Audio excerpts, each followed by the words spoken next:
In this world, nothing is certain except death and taxes. How many times have you heard about this?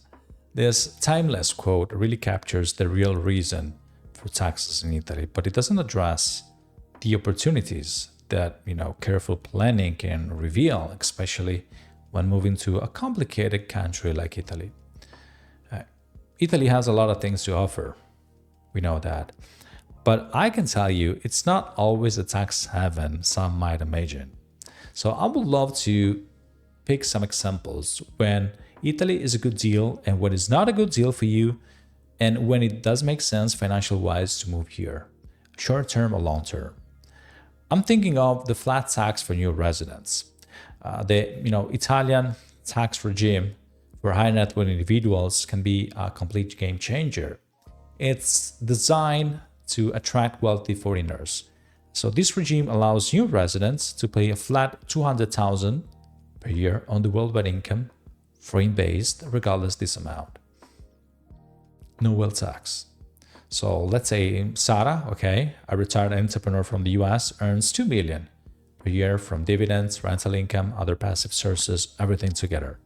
If Sarah became a tax resident of Italy under the regular tax system, her global income could be taxed at a rate up to 43%, plus local municipalities' taxes, which could easily exceed half of that. By opting for the flat rate, Sarah liability is blocked at 200,000, saving her more than 800,000 per year. And just to make things even more tempting, as I just said, no wealth tax at all, no 0.2% on investments. So this tax regime also can be extended to family members, just paying a reduced flat fee for each one of them. So this regime is a no-brainer, is ideal for individuals with significant passive income streams, significant portfolios, who don't rely on earned income within Italy. Then I should mention the impatriati tax regime. Once it was 90, 70, now it's 50%. For individuals working in Italy, self-employed or employees, this regime can provide a lot of savings. Allows eligible employees or business owners to exclude 50% of their Italian source income from taxation, up to 5 years, or you can extend to 10 years in certain cases. So let's say James, a software engineer, relocates to Milan for a job and he earns 120,000 per year. Under the Italian tax system, James would pay roughly 41% or 43%, let's say 41,000 per year annually. However, under the impatriati regime, 50% of the salary would be considered exempt. So now James is taxed on just 60,000 of his income, and his liability drops in a good way to 19,000 per year, saving around 22,000. So from 41,000 average to 19,000. As you can see, this regime is advantageous for professionals moving to Italy for employment or for people starting a business making more than 85,000, because flip side, you should go with the regime forfettario. Of course, nothing comes for free. You must stay in Italy and maintain your residency here for 5 years minimum. If you leave earlier, simply, you pay back the difference. Then I must mention the pensioners tax regime. People retire from work, moving to specific southern regions of Italy can benefit from a flat 7% tax rate on the foreign source of income, including pensions, dividends, rental income, for up to 10 years.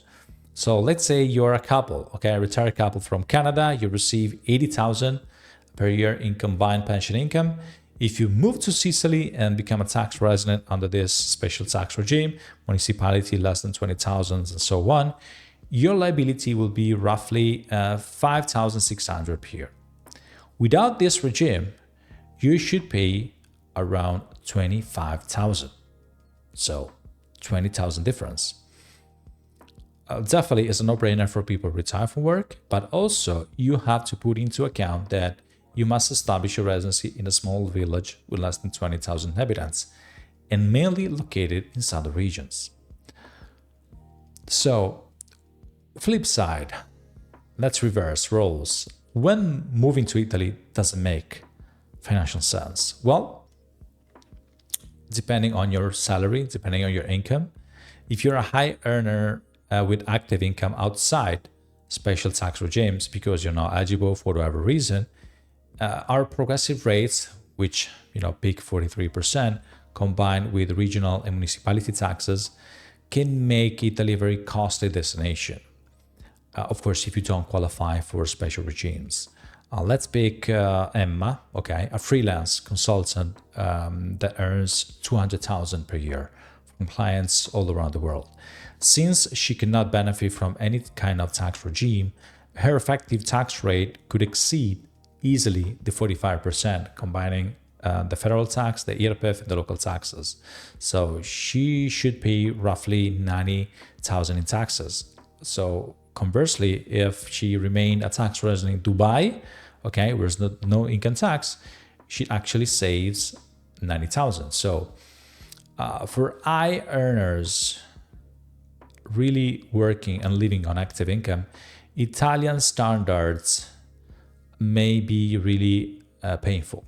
Without even mentioning the IMPS, the social security contributions that could hit around 28%. Now, let's move to passive income earners, but below certain thresholds. We know that Italy loves worldwide taxation. But let's pick John, okay, who's retired for work and earns 40,000 per year from dividends and rental income. Under the Italian system, John would pay between 30 to 35%, so owning roughly 14,000 per year. Choosing a different jurisdiction, let's say Portugal, his liability will be lower than 4,000. So moving to Italy would cost him a premium of 10,000. So for those who doesn't make that much as passive income, our tax system may cancel financial advantages from the very beginning when compared to other European and non-European countries with more favorable regimes. You could find better deals elsewhere, and the list of countries out there is pretty long. Now I have to speak about business owners with foreign companies.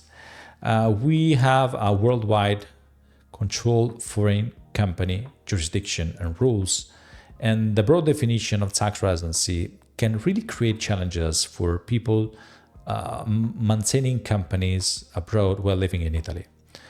Let's say Maria, okay, an entrepreneur, an average one, who owns a successful marketing firm registered in Ireland, in the UK, whatever. After moving to Italy, her company's profits are 500,000 per year. But according to the regulation, these 500,000 are deemed taxable in Italy, according to the CFC rules, or the regulation that goes by the name of the permanent establishment test. And this could lead an additional burden exceeding 150,000, reducing definitely her profitability of her business. So entrepreneurs, business owners with foreign companies should carefully estimate Italian tax implications before locating. If they can invoice their company from Italy, if they can transfer distribution across countries, and what's the total allowed by the law before making all the process is mainly the first step to go with. So timing and strategy are everything when moving to Italy, and not just for business owners, for people retired for work, for high net worth individuals, for professionals, employees, those eligible for special tax regimes.